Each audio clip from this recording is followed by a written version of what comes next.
the East, they teach you a lot about purpose and taking care of your mind.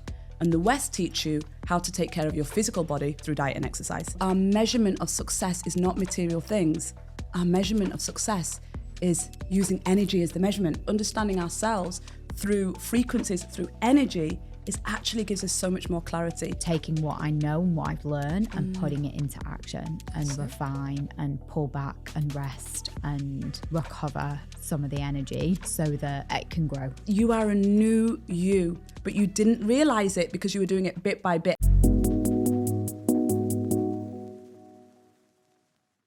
This is the Upward Spiral podcast, where we explore the power of positive change and continuous improvement to help you create an upward spiral in all areas of your life.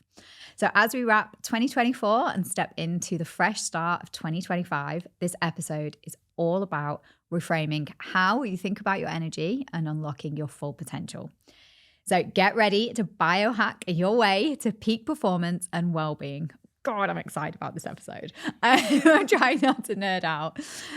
This episode is for you if you're feeling stuck, burnt out, or simply want to take your energy and performance to the next level. If you're ready to ditch the New Year's resolutions that fizzle out by February and embrace a sustainable approach to personal growth, you are in the right place. So I'm your host, Michelle O'Brien. I'm a marketer, athlete, mom, and alcohol-free advocate who discovered that reaching my full potential meant redefining my relationship with alcohol and prioritizing my well-being. So through my own journey of quitting drinking and embracing an alcohol-free life, I learned firsthand the power of positive change and the importance of building momentum. And speaking of momentum, I'm absolutely thrilled to welcome our incredible guest today. She is an energy optimization specialist, the founder of the Health Concierge, and the curator of meaningful experiences at Discover Concepts. With her vibrant energy, incredible insights, and passion for helping people unlock their full potential, get ready for an amazing conversation with Elika Tasker. Thank you, Michelle. Welcome. So sweet. I love my intro. To the Upward Spiral podcast today. Thank you so much for coming in to talk to me. Of course. I love this. I love it because I understand how important these types of energy exchanges are as well. Yeah, they are. And we're working together. Yeah. I kind of want to be fully transparent. And yes. And already, I think we're kind of four or 5 weeks in, and already I'm like feeling like a different person. And I want to share that with my audience. I think we need to share more of that with the world. Yeah. So let's first of all, tell us a little bit about your story. I love an origin story, and you've got such a good one. So how did you become an energy optimization expert? And of course, so many people ask me this, and it's always hard to know where to start because you understand when you're looking backwards how everything was happening for a reason, but you didn't understand at the time. And there were so many times I thought, this is it. And there was another layer.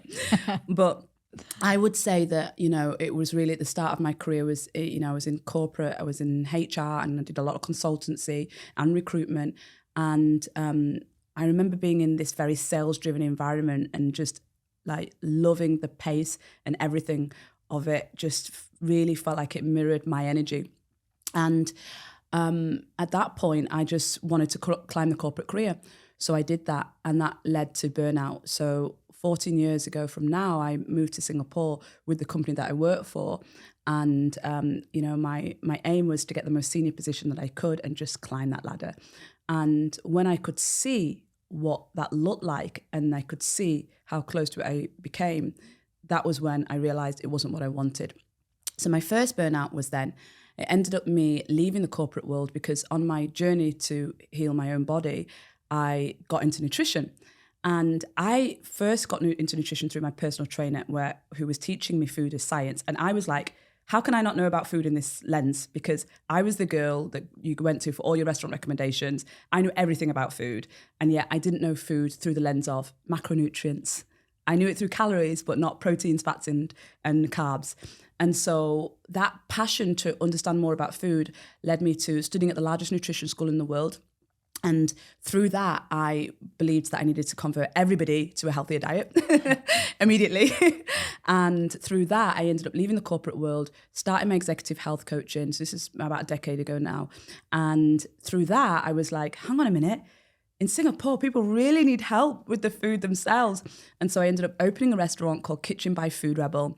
That ended up being like the #1 Google search for healthy restaurants in Singapore. It was a horrific journey for me personally in terms of my well-being. And then just from a soul, I just couldn't understand what was happening, because here I am. And essentially I would look out this way at my customers and go, it's amazing. And they so appreciate everything that I'm doing. I'm like, turning a whole new page in terms of the whole foods movement in Singapore. And then I'd look behind in my kitchen and all the operations that I had to run and the staffing issues that I had.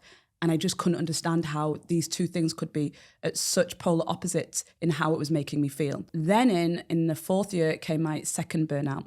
And in my second burnout, you have to understand at this stage, I'm an expert in nutrition. I'd obviously studied and then as part of my healing journey, thought, okay, let me go and heal my body by learning about plant medicine. I trained as a plant-based chef so I could actually run my restaurant and teach my chefs how I would want to do it.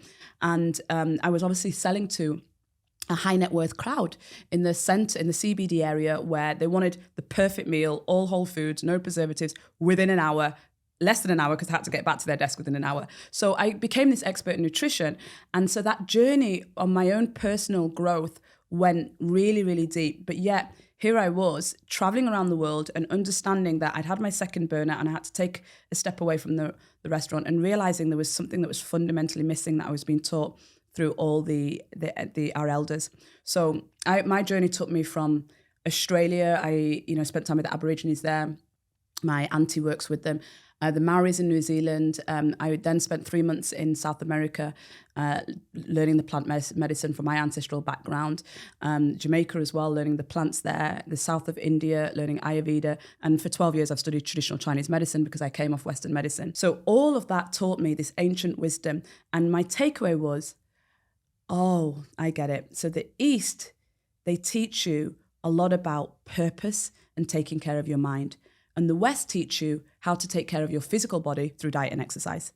Mm-hmm. And so the reason I had my second burnout was because I hadn't done any of the inner work. I'd so focused on the outside, the physical body. I'd never done the journey inwards. And so the restaurant, fortunately, was acquired.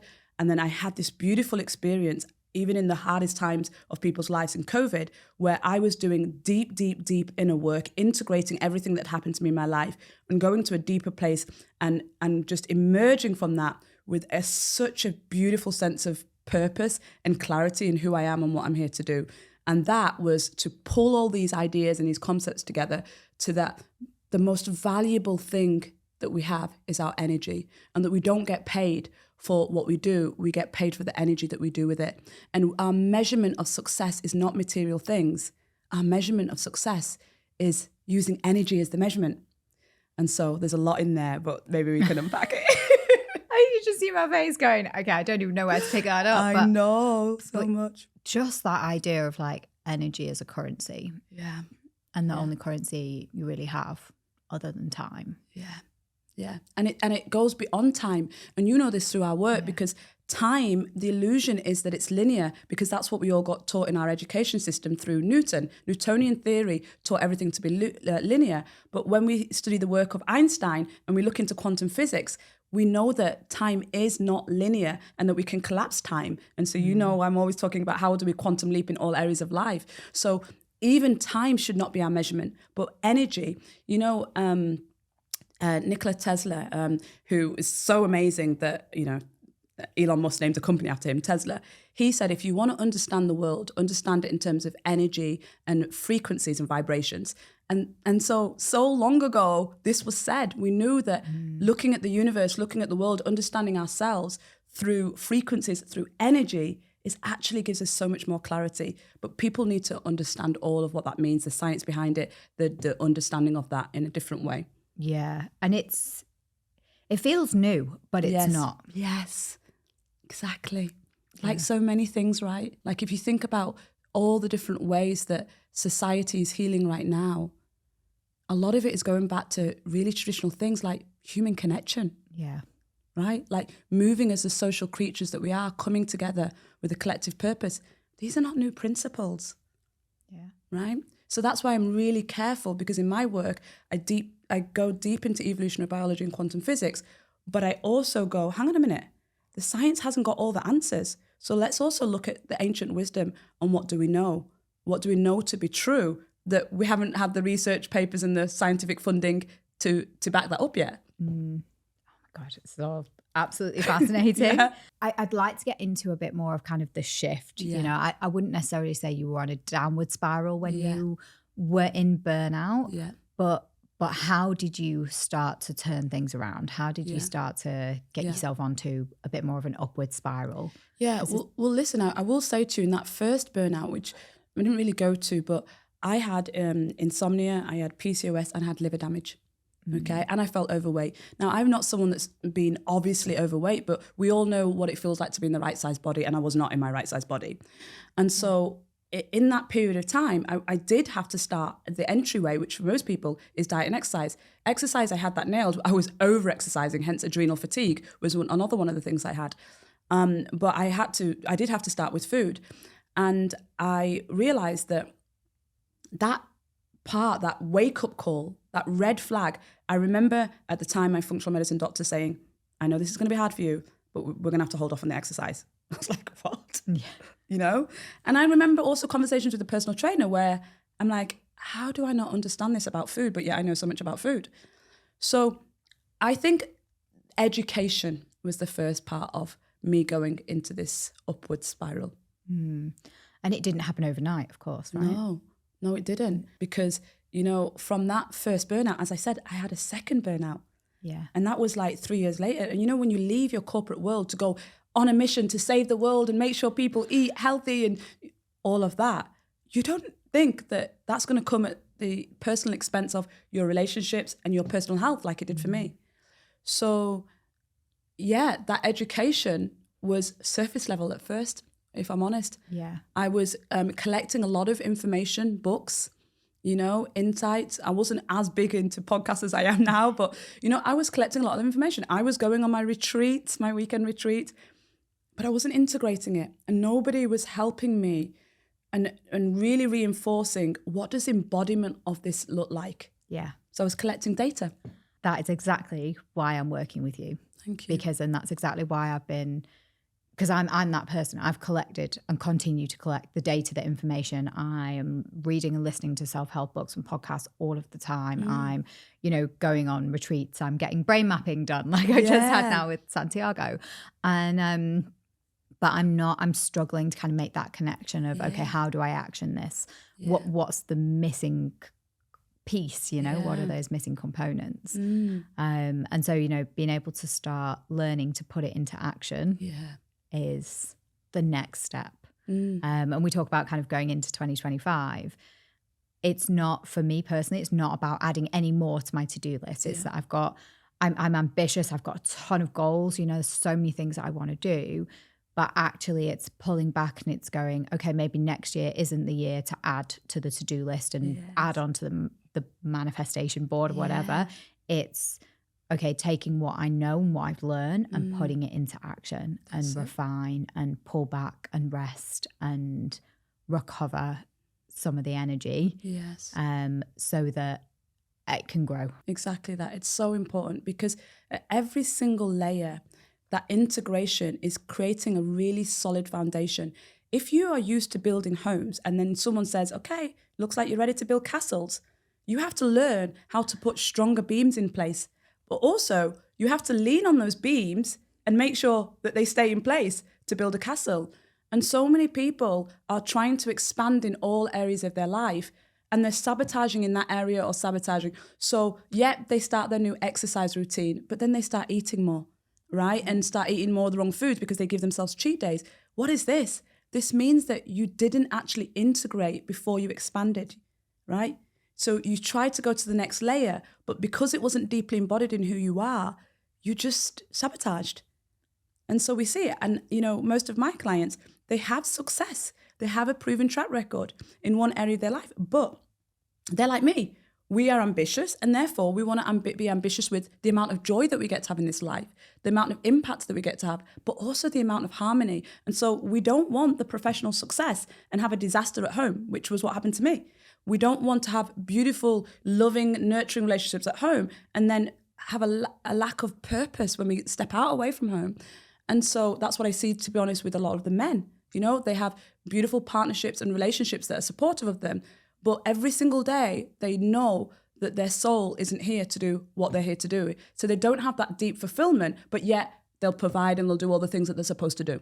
So many truth bombs in there that I'm like, whoa, God, like just literally hit me. Just that kind of expansion, always expanding without kind of integrating it and doing the work is like, I'm like, oh shit, that's what I've been doing, you know, and you're right, there's like that kind of sabotaging, like, and I really struggle with self-sabotaging, whether it's, you know, with the diet or my training or family or whatever. And everything feels like it's a juggle and it's coming at the expense of something else, because there's this, you know, ambition to succeed in all areas of my life concurrently. Yeah. Like, how do we manage that? How do we, you know, distribute the energy to all of these different things that we want to achieve? So the way that I look at it is by understanding the energetic body. And the energetic body is made up of 4 layers.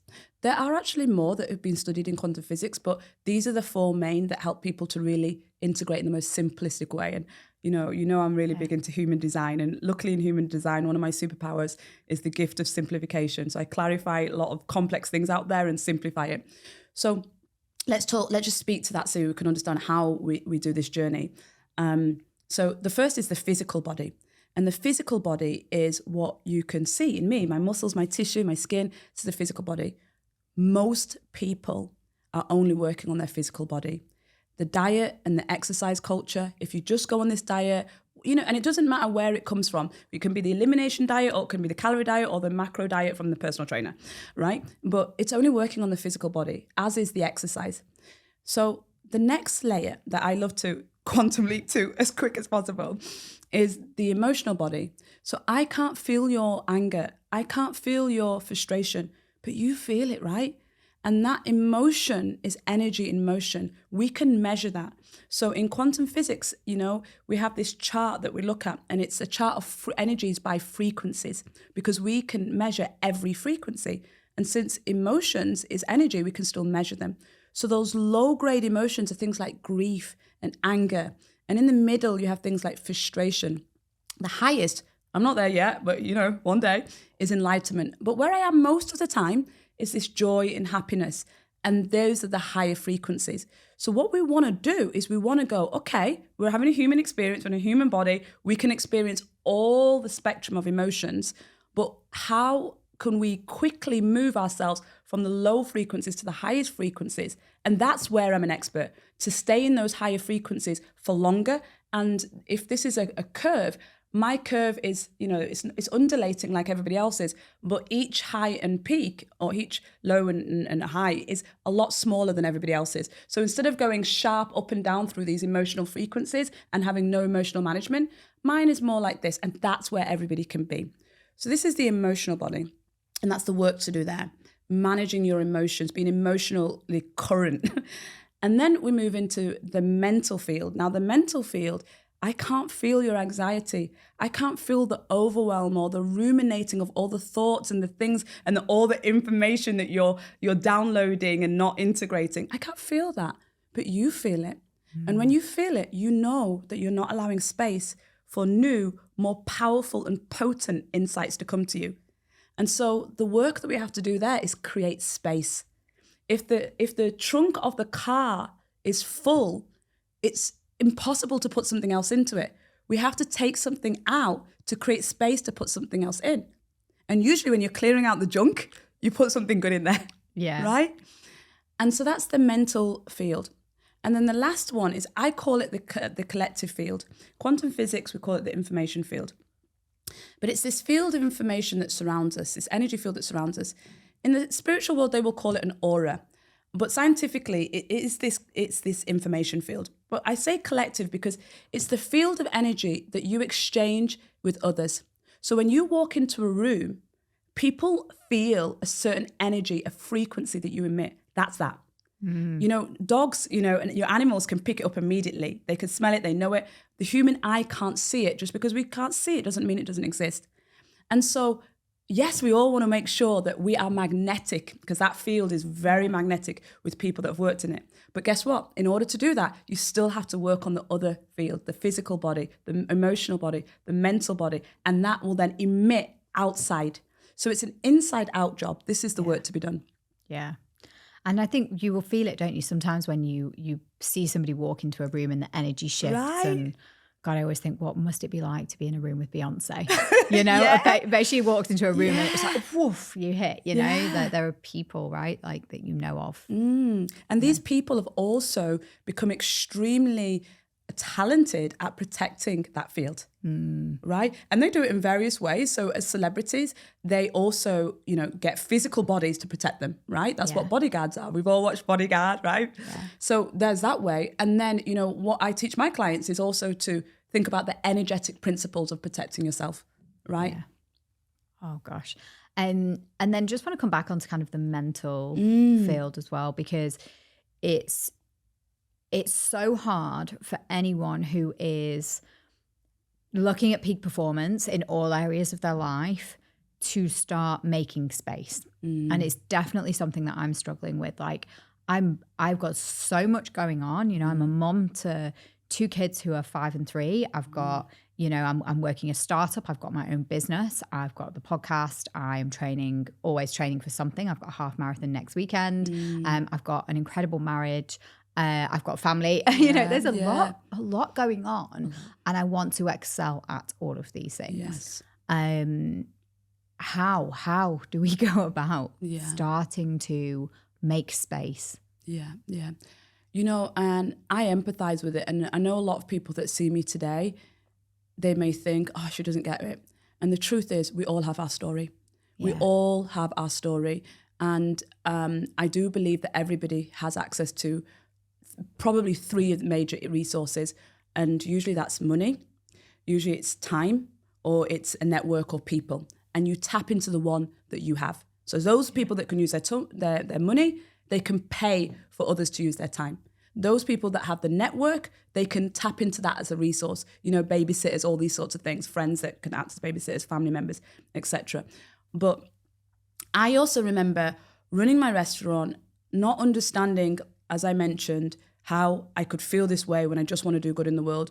Waking up with that anxiety every morning because I just got the phone call that this chef's not coming in or the barista's going to be late. And I'm thinking of the client who comes at the bang on 8 o'clock for his coffee and what that experience must be like. And I'm racing down to the cafe to make sure that I cover for who needs to be covered. And at the same time, thinking about, I've got my coaching client at lunch. Is everybody going to be set up on time because I'm going to have to leave it? So I know that feeling, and I don't have children. And yet that was my replacement for it, you know? And what I would say is, I believe that the first starting place is your emotional body, because your emotional body allows you to know, for example, how you feel about certain things. And when you know how something makes you feel, because you connect to that part of yourself instead of numbing it, you can then decide which changes to make. And I believe in small, realistic and sustainable habits that compound over time. And when you compound over time, you look back and you're like, oh my God, and you are a new you, but you didn't realize it because you were doing it bit by bit. And remember, when you do it bit by bit, you're making everything solid. You're creating that container and making it strong every time you upgrade yourself. And so we go back to this emotional body and we start to just notice, how do I feel about the closest people in my life? Do they give me energy? Do they drain me of energy? Who in my life do I not spend time with? But every time I see them, they give me energy.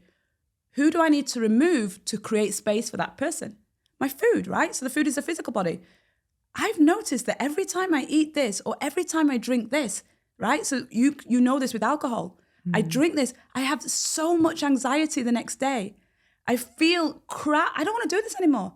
I don't want to ruin my whole weekend, my presence with my family, because this is the state I get myself in for Friday night decompression drinks, right? So that was me, and that led me to liver damage.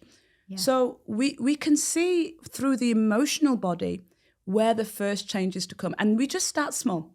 Small. We get those solid before we expand. Coming back to kind of those currencies as well, because I think it's so interesting, and there's something more practical in there. I think there's like more practical advice.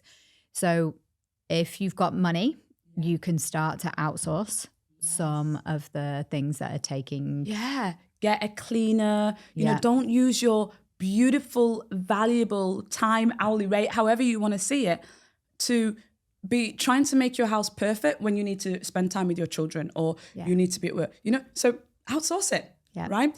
If you're a business owner, right? Maybe, okay, we're at different stages of a business. So let's say if you're starting a business, hire a virtual assistant.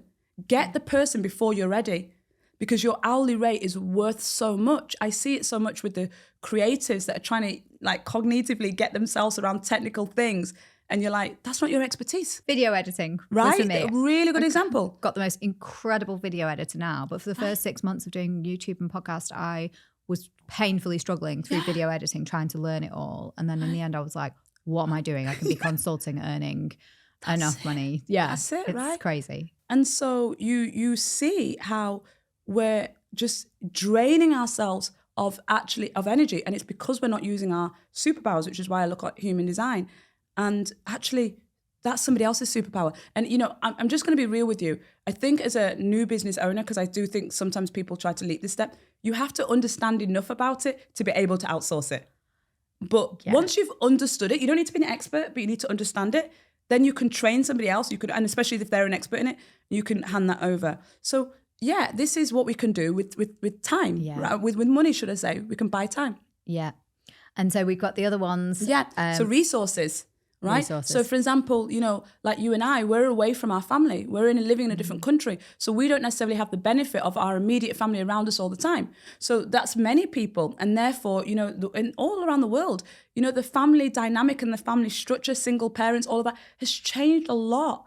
Yeah. So now we might need to form smaller communities, networks, moms groups, all of these things to make sure that our net worth is coming from our network. Yeah. You know, and we build that. And then all of a sudden we've got these different resources. You know, we go to a tennis club and all of a sudden our tennis club becomes this beautiful, nurturing place to grow and expand our business, but yet connect with people. We go to, you know, certain groups that we can have. You know, I run the Women's Mastermind where I really want to create those deep and meaningful connections and go really deep with each other. But then those, you know, I've seen the amount of deep friendships that have come from that. So this is your network and these become resources that you can tap into. All right. So we talk about finance, paying for things. We talk about resources and we talk about time. So at this moment in time, oh my God, there is a part of my body that needs to expand to really understand that I get to have this, because I am pretty much time free. I am very systematic and process driven in how my business is run. And that allows me to run an amazing concierge service with 3 to 4 hours, and a speaking profession as well, with 3 to 4 hours of work every day. And every single day I can get to choose whether I need to do anything, because I love what I do. I'm just like, okay, how do I do more of it? But I also realize that part of me will never now go back to feeling every single moment of every single day where I'm getting a dopamine hit from running from one thing to another because I didn't give myself that time freedom. So I have this now. And I know I might not have it forever, but I am going to make the most of it. And others have that time freedom as well. Not everybody, but we do. So these are the different ones. God, that is like my absolute goal, particularly with the time. I'm like, right, okay. And I definitely want to spend the rest of this year looking at systems, you know, how to put systems and processes in place. And also how to leverage technology. Yeah. Like this year has been transformational in the sense of the efficiencies that I've found using AI have been unbelievable. You know, work that would have normally have taken me weeks has taken me minutes, hours.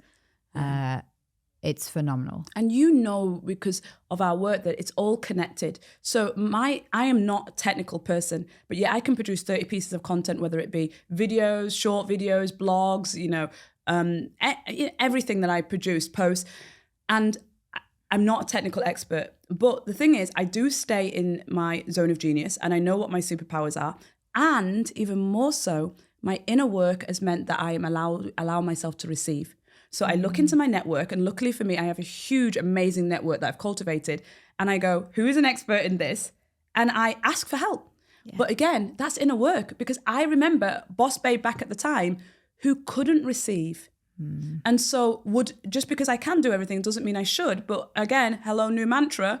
So I had to create a new belief that actually I get to receive help in this area. And because I'm open, now I get experts to help me to build systems and processes. I think about my sales funnel, my online digital sales funnel that I had to build for my programs over the last 10 years. And, so many people come to me and go, Elika, how do you do this? How do you do? And I'm like, there's no shortcut to this. Yeah. And the truth is, I can teach them process and systems, but if they don't do their inner work, they won't see that bit could be outsourced and it could receive support there. They won't. Yeah. They just think they need the information of how to do it, but they won't allow that to happen. They won't feel when their assistant is trying to help them from the goodness of her heart versus that she's missing a piece of information because they're not going to be present to that. So it still requires the inner work. This is amazing because I'm, definitely very process driven and very strategic and actually being open to help. Yeah. I think is something that maybe the bit that I've been missing. And it's amazing how it comes because, you know me, I'm predominantly in this flow state all the time. And I have my days, I don't want to preach that, that you get to be perfect, because I'm not. There's still so much more expansion that I see for myself. But it happened to me literally yesterday. I had the most beautiful call with such an aligned media collaborator. And they were like, going into next year, nobody talks about wellness through the lens that you do. We want to get this to our audience. And we think you're the person that can help us. And I was like, well, you guys are real experts in all the tech stuff, and I'm not really good at that. So when you look through my videos and all of these things that I do, don't judge me. And they were like, no, we take care of all that. I was like, well, of course. And then here I am having this conversation, and they're basically going, okay, you provide your wisdom and your knowledge, and we provide all of the technical stuff. So the adverts, the sales funnel, the lighting, and you can't dream of these things. They just come to you at the right time. But again, you have to be a vibrational match to it. So your frequency needs to emit a certain frequency that somebody goes, I want to work with that. I'm magnetized to that person. I want to do something with that person. And then there's an alignment that happens that you're just like, okay, this feels like joy. This feels ease and flow. And that's when you know. Yeah. So, yeah. Okay, this is I'm just trying to absorb as much of your energy as I can. Yeah. Also okay, what can we learn here? What can we take away? But, how can we raise to match? Yeah. You? And I think, we've talked about it. A lot of these takeaways come in. What's taking energy away from us? Our most precious source, our most valuable currency. Think about what can you do if you don't have energy? Or even better, what could you do if you had more energy? Yeah. Right? So then we have to do that, what I call my energy audit. We have to audit every area of our life that is taking us away from energy. Then we go, okay, we talked about the emotional body being a real good starting place. Don't leave things just to the physical body, right? Yeah. Work through the emotional body. Through that, notice how things make you feel. Then that will help you to create space in the mental body. In the mental field here, new insights. You're going to get these amazing insights. They're going to come to you and you're going to go, oh my God, that's the thing that I've been looking for. If you're like me, they come in most random places like botanical gardens or the shower, or runners experience it a lot, so you're going to get that. And then you're going to take that, use that in practices that, you and I have talked about, journaling, etc.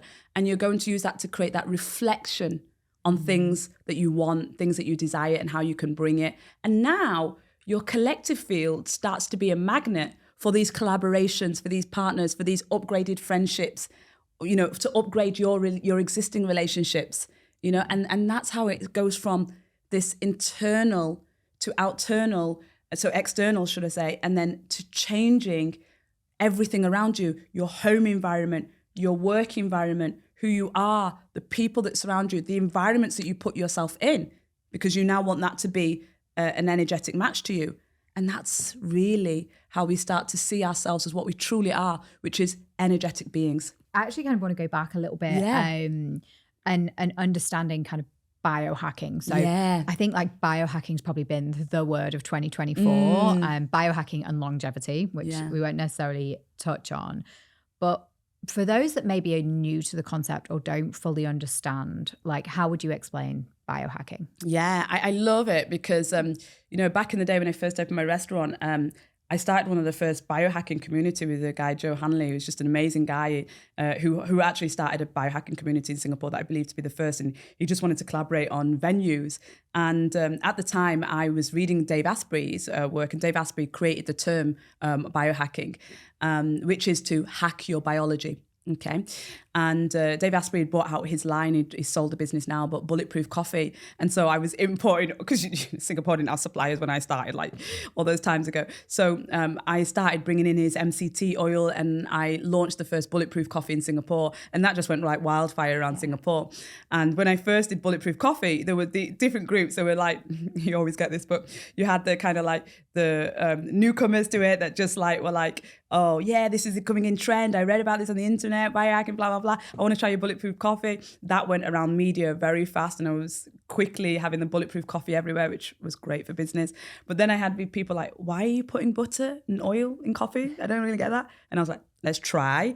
And then you had this small community of biohackers that were like, thank God we can get bulletproof coffee. Finally. What I don't like about biohacking is that, we listen to the podcasts, we watch the YouTubers, we read the books, and then we go to amazing doctors and functional medicine doctors like mine, and we go, okay, I need this supplement, or I need this thing because this biohacker said, right? Yeah. And there's no integration there. What we do know is that, there's so many things that are available to us now that our ancestors didn't have: technology, medicines, everything, right? Wisdom. And that allows us to understand our biology more and therefore hack it. And so even eating fermented foods after fasting is a biohack. Because let's say we know that, we've got trillions of microbes covering our body, and most of them are in our gut, in the colon, and this bacteria is going to feed on whatever we eat. So we have the good and the bad bacteria, and the good bacteria loves fiber, and specifically it loves the fiber that we can get from the fermented foods that also introduce good bacteria. So we have these two things going on. We're getting this, like, for example, I love sauerkraut for this, because the sauerkraut gives us fiber, so that feeds the good bacteria. But at the same time, the sauerkraut is a traditional fermented food, as is kimchi, which the Koreans have, that then introduces this plethora of good bacteria into our gut. So double whammy, you give me the fiber and you feed my existing, and then you give me new bacteria.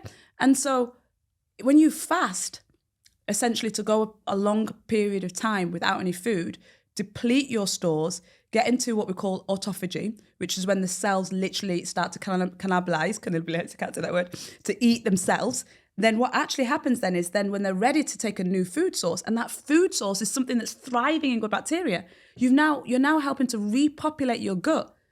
So that's a biohack to me. That's a biohack from eating cereal for breakfast, jam and toast for breakfast, a croissant, where all of that is like, yes, breakfast, but you've just fed your bad bacteria first. So biohacking can be that. Biohacking can also be, I work very closely with one of the private members' wellness clinics here, Recoup, and what they have is these beautiful machines that they want people to integrate into their lifestyle, from oxygen chambers, lymphatic machine. Of course, they have the ice bath, infrared saunas. And, I'm using these as a way to hack my biology. Now, I don't go into trends like, okay, now I need to ice bath, because guess what? My ancestors are from Jamaica, and I know that there were no Jamaicans jumping in ice lakes. So thank you, Wim Hof, for your education around the world. But Wim Hof is a certain person from a certain, genome. But funny enough, my ancestors on this tropical island of Jamaica, which is very similar to Singapore, actually, they love the sun. Yeah. And it's no wonder that I love the infrared sauna and I love being hot. So I use that as my ancestral pathway to biohack. Yeah. Right? So we also still need to individualize, personalize the experience of biohacking. Yeah. And if someone's new to it, like, where do they start? Like, how do they cut through all the BS? Because that word is getting thrown about so much, and everything that you're saying makes complete sense. Yeah. But it's like anyone researching this for the first time, anyone who's following influencers and they're talking about this, like, how do we know what advice to take and what advice to ignore? Yeah, well, I like to say that I prefer people start with testing first. And even then I'm sometimes scared to say that because even that world of testing is now becoming too commercialized. So it's like when a client comes to me and they haven't done tests, I know exactly which test they need or don't need. So, equally I can save them a ton of money. But sometimes testing used to be done by your GP and there'd be the blood work. And honestly, if you don't know that system, doctors do the best that they can, but they're in a broken system. And so that blood work that you're getting is not what you need, the best that's available. It's what the pharmaceutical company will pay them for. And so that's not necessarily the same as what you need. Now we've evolved past that and everybody's become educated around what we call functional medicine, which was started by the Institute of Functional Medicine, Dr. Mark Hyman, who's one of my mentors, and just an amazing breed of practitioners and doctors that have decided they want to look at the root cause. Now, again, this is not new. Hello, Ayurveda, the oldest healthcare system in the world, said that. Hello, Chinese traditional medicine also said that. But what functional medicine does is creates this bridge between East and West. So we look at the root cause, but if we need to use medical intervention, we do. And that's a beautiful place to be in because we don't want to let go of all of our, evolved habits. And so with this testing, what we can do is we can go from the basic blood work and we can look at things like where you have nutrient deficiencies. Okay, so namely vitamin D, namely magnesium, which is actually quite harder to pick up, namely anemia, the most common nutrient disease in the world, iron deficiency, we measure serum ferritin. So these are things that people are really struggling with, but we need to test first. Okay, then from there, we can go into more sophisticated testing once you've known that, you've got on top of this through whole foods diet and through supplementation support, whole food supplement support. Most supplements are synthetic. Or placebo, expensive P. Mm-hmm. And then we can go further. So we can go into, for women, it's really great to have a hormonal panel. We can also, for men and women, we can also look at stool tests and we can test the microbiome, right? So this is where we get to really look at the plethora of bacteria that you have and see if there is the right balance that you can have. And then from there, we can go into even more sophisticated measurements, like looking at heavy metals, or we can look at mold. And I also like everyone, just to have at some point their DNA test because you want to know the genes that you've been given, what are the expressions of that DNA. And so you can manage your lifestyle around that. So for example, in my family history, where I can see there is a history in Black culture and in my family of things around brain health and also things around the womb, right? So obviously things like PCOS, but cystic fibrosis as well, and fibroid, should I say, as well. And, it's all this stuff. And when we trace it back from our ancestral pathways, there's a lot of things that obviously happened in slavery that you can understand why these genetic blueprints have been passed down. So for me, there is no way that I'm missing, my fish oil supplement. I really want the brain health for me, I really take care of. So another reason why I got into bulletproof coffee, because I could add MCT oil, which crosses the blood-brain barrier. So it feeds my brain that's predominantly fatty with the fuel that it needs. And so we can start to hack our biology based on seeing all of these deficiencies or anomalies in our DNA or in our blood work and our nutrients. So let's start with basic testing first and see, and then just, again, build layer at a layer, integrate it, then build, integrate it, then build. Yeah, and I think that integration is key and something that I've personally missed, or I've started to integrate it, but then I've quickly moved on to the next thing rather than maybe observing, like integrating and then observing, okay, how do I feel? Am I feeling better? How am I tracking this? Is this working? Has something else come up because of it? And I think being someone who's very performance driven and ambitious and busy, and I talk about busyness is not a good thing.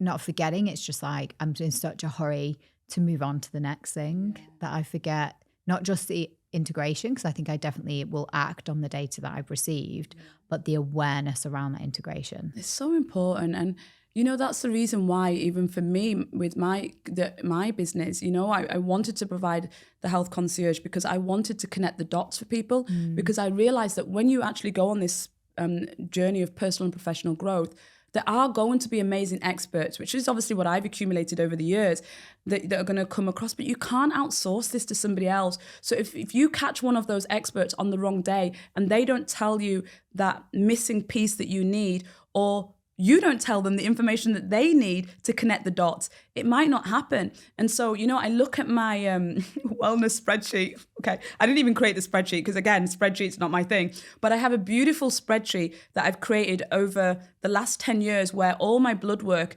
gets put into that under all the different fields of what I test. And, I remember going to my doctor and she's like, yeah, but we need to sort this white blood count. That shouldn't be that as low it is. And I was like, well, I have a pattern on my spreadsheet and it's always been that. Yeah. And so then I was like, hang on a minute, there's something in there. I can see that she's alerted, but I can see I'm not. Something. And so I start doing my research around it. I go away, I do my research, and it turns out, my ancestral pathway, Jamaicans also came from Africa. And it seems like that our body, because of the parasites and because of the ailments that they had in those areas, it seemed like our body was already used to adapting and fighting infections at higher level. So when we looked at my white blood count, for my genome, for my ancestral pathway, that's actually normal. So I then had to go back to my doctor who, is one of the best that I believe in her profession. But I had to say, I understand because where I live in Asia and all the expats, this would be an anomaly for you. But for me, this is actually normal. So, I see it as a partnership. You are here to bring your expertise, but I cannot forget the wisdom that I have inside of me. And that together is what creates the true, wellness that we want. That's fascinating that you just talk about that with your healthcare practitioner, of it being a partnership. Yeah. Because sometimes we will take, particularly kind of with the clinical side, the Western medicine, we just take whatever they say as like absolute gospel. Yeah. And well, the doctor said this, so this must be true. The doctor's saying this, so this must be true. And don't always listen to ourselves. Don't always listen to what our instincts are telling us. Yeah. And again, this links back to the inner work, because if you live like most people do, I hate to say, in a fear state, I remember with my thyroid, so when my energy levels were fluctuating and I was having all this gas experience, I remember going to a functional medicine practitioner and I remember getting my blood work and it's like, oh, you've got thyroid issue. And when someone tells me a statement like that, my whole body rejects it because actually I need you to know so much more about me before you diagnose me. So that's already a red flag for me. Yeah. It tells me that it's coming from your experience rather than my experience. So, it's a thyroid issue. And then all of a sudden I'm being told that I've got a thyroid issue. So I'm like, okay, let's look at other things first. Okay. And then I finally got ready to go, okay, I looked at those things, happy to look at that. And so then I was given a dose of thyroid meds. When we looked at the blood work, and again, I was diligent enough to take it and want to measure afterwards to see the impact. Now, my TSH, so the pituitary gland releases this hormone, the TSH, and it signals then to produce all the other hormones. And so we looked at that and it basically stopped working. So it was basically like, oh, well, if you're going to take this, then it went offline. And I was like, that's not healthy for me. My body is rejecting this medicine. Now, again, if I was in the fear state, I'd go, thyroid issues, give me it. I just keep on taking it. I wouldn't even be open to one, checking what does that medication do to me? Two, what does my body say and how does it respond to that? So the fear state, how do we overcome that? We first have to embrace it because it's part of our human DNA to have fear, but we have to feel the fear and do it anyway. And then we have to move through the fear state into the alternative state, which is where you're intuitively led and you're drawn to something. So that's inner work. So again, if you're only working on the physical body, collecting your medicines, doing your diet, over-exercising, you're not going to go into that deeper intuitive state that comes from the emotional and the mental connection. It's amazing. And that's what we talked about this week when kind of I'd been recommended a bunch of other supplements to take for my gut health. And we went through the results and I just said to you, this just feels too much for me. Like this feels like I'm going to be rattling around. Like I'd rather just start with the pre and probiotics and tidy up the diet a little bit and just get some rest and start there. And then maybe we can add other things in later. And I so it was quite nice to have some kind of validation from you to say, yeah, I think that's kind of the right place to start rather than just taking absolutely everything. I think maybe in tweaking the diet and taking those pre and probiotics, that will be enough to actually reduce some of the other things anyway. Step by step, layer at a layer. We build in, we integrate, we look at our life. Someone says to me, oh, I do this and this. And all I'm llooking at is their life. I want to show me the receipts. When I look at your life, if you're stressed out, frazzled, all of that, you see, I don't want people to think that they need to go to Tibet, right? That they need to go away for all these long retreats. All of that is beautiful. But you know what I really want? I want people to be in a bustling city and get triggered by every single person around them that's in a fear state, doing stupid stuff. And notice if they can still keep their nervous system regulated. If you are taking action from a regulated, harmonious nervous system, or if you're now dysregulated and you're taking action from a dysregulated nervous system. Because all the retreats, all the yoga courses, all of that is great. But if you can't regulate your emotions when you're back in the hustle and bustle of the city, is it really integrated? No. Yeah. So those are the receipts that I want to see. Yeah. And that takes commitment and time to build, integrate, and then go to the next layer. Yeah. And as a type A person, and hopefully like I'm sure a lot of my listeners will be type A as well, like patience is definitely not a strong point. Oh, I have something so beautiful coming next year. We won't talk about it now because it's still in the download, but I have something so beautiful coming because it's not mine as well. I mean, I'm type A, I'm Aries, like we're fire sign. We're like we're the first on the zodiac. We're here to just like literally create a fire and show people how to live. It's tough in my world. It's like, Elika, okay, if you're going to climb the mountain, can you please make sure you've got shoes? Yeah. So, I get it. I love it. But yeah, I think marathon training actually really taught me a lot about that, a lot about, going slow a little bit at a time, building up and patience, seeing that progress over time. And that has taught me a lot in other areas of my life. Really good example. As well. Really good example. But it's something that I definitely need to apply to for lack of a better word, self-improvement. Yeah. I'm definitely on this journey of like, I just want to I want to improve every area of my life. I want to be optimized. I want to optimize. What else can I do? Right, I've done that. Now let's do the next. And gotta slow down, have some patience. It's the journey. It really is. I'm in it now, and I feel like, I'll be on the journey for the rest of my life because I actually love personal growth, because I've come to understand that it gets to be fun, it gets to be easy. And so when something is fun and something gets to be easy, why do you want it to be over? And that's what allows you to understand that it's not this outcome, it's the process, it's who you become in trying to shift in these areas of your life, what that means to you. Like, I look at the beautiful relationships that I have in my life, and she's come into my mind because I have this beautiful friend, and one of the things that I know that she's been working on with me is I come from a parent background where we didn't express love through the words. It was through acts of service, was the love language of my mom. Yeah. So, I cook, I clean for you, I go out to work, I provide for you. What else do you want? Just tell me that you love me, right? And that just wasn't her thing. And, our parents do the best they can with what's available to them. So there's a lot of, love and forgiveness and tenderness there. But I have this beautiful friend who just gives love so abundantly. And one of the things that she was slowly teaching me, she's also a projector, so they just do it because they know, was just to be able to receive I love you from a friendship.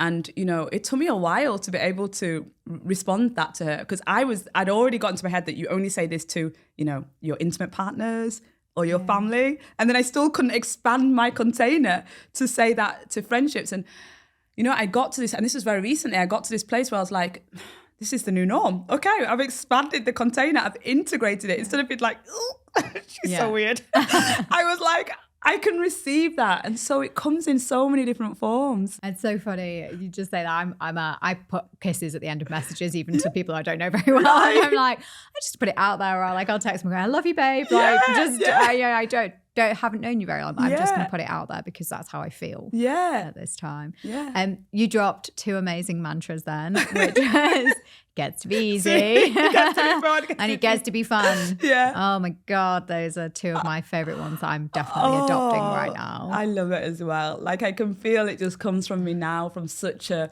embodied place, but I also give grace to myself for that time when I needed that mantra because I didn't believe it. I couldn't feel it, but I knew it got to be true for me. Yeah. And just kind of, we talked a little bit this week about slowing down in order to just let the belief that everything's going to happen rather than trying to make everything happen. Yeah. Which again is kind of me and my damn to-do list, like trying to make things happen.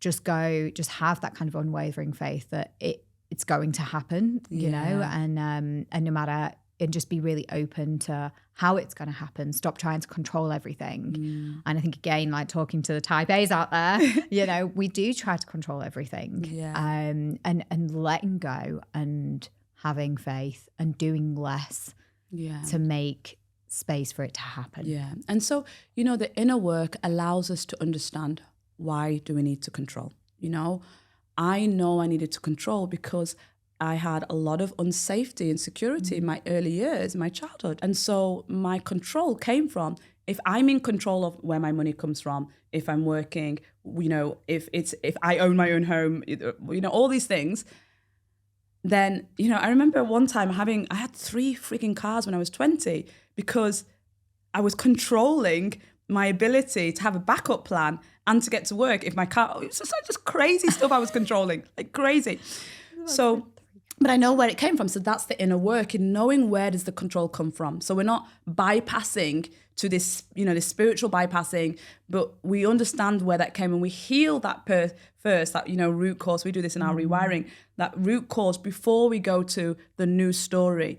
And then that allows us to go through this journey and to slow down because we understand why we're speeding up, why we're trying to take control. You know, I'm not a fast car driver right now. I think that's going to be my upgrade though, because I've already started thinking about certain cars. But, you know, if you drive very fast cars, you know, what they actually teach you if you drive a Lamborghini or Ferrari is when you take the corners, you actually have to really, really slow down to speed up. Yeah. And that is what it's like. It's like, if you don't slow down on this journey, like when you go fast, you're going to go fast straight into that bend. So I always knew when I was in the corporate world, when I was leaving, one of the things was I do want success in leadership in maybe more of a traditional way. Like I do see myself being an expert in my field, but I only see it pulling people up and gathering people on the way up, not stepping on people on the way up. Yeah. And my experience of the world that I was in was you had to step on people to get up. Yeah. And that's not the journey that I wanted to go on. So, you know, that slowing down gets you to see all of this. And, you know, I also invest in the stock market and I see it there as well. I see my type A, Aries personality. I am so happy to have high risk trades because I'm like, then I get that instant gratification of that money. And having to go, oh, okay, I have to look at this as 10-year investment. Oh, this is really hard. I just want to do day trading. Yeah. I have to look at this business and doing the deep fundamental and technical analysis on a share. If those of you that are into stock shares and stuff, you'll understand what I mean. Rather than going, my friend said I should invest in Google, you know, but going, you know, what, you know, the fundamental analysis, who are the management team and all of this. So you see all the different ways where we just have to go to really accumulate the joy in our lives and have this harmony. We slow down, we see the trees, we see the sunshine, we feel the sunshine, and we go, I'm grateful for every single moment of today, of this moment. So just before we kind of close off, I'd just like to talk a little bit about, oh my gosh, we have actually covered everything. Just 2024, 2025, you know, how, you know, let's summarize. You know, how can people think about biohacking their energy and unlocking their full potential? Yeah. What are the key takeaways? If you know you haven't done the inner work, you haven't looked at your mental and emotional body, it's time. It's time. If you know maybe you started it, you dabbled in it, but you didn't integrate it. And so, you know, these are the people that come to me and we do the inner work and they want to focus on the diet. They want to, and we're like, let go of that. Let's go to the deep thing. You know, if you don't feel you've got the integration, set yourself a goal around, okay, once I see this, which is an outcome of the integration. For example, I'm around certain people and they don't have this triggering state, this emotional frequency on me where I lose who I am around them, right? I mean, there are certain occasions where, we have Thanksgiving, we have Christmas, we have all these scenarios to test this, right? But, so that could be an outcome that you wanted to achieve that, show me the receipts. Okay, when I'm around this person, I notice water off a duck's back. They don't have the impact on me. They don't have the hold on me anymore. I don't change who I am. I don't close. I don't mute myself. All of these things. So that is allowing yourself to have an outcome based on integration of that. So we're doing inside out. We're giving ourselves that as the goal, right? Rather than keep on going for outside.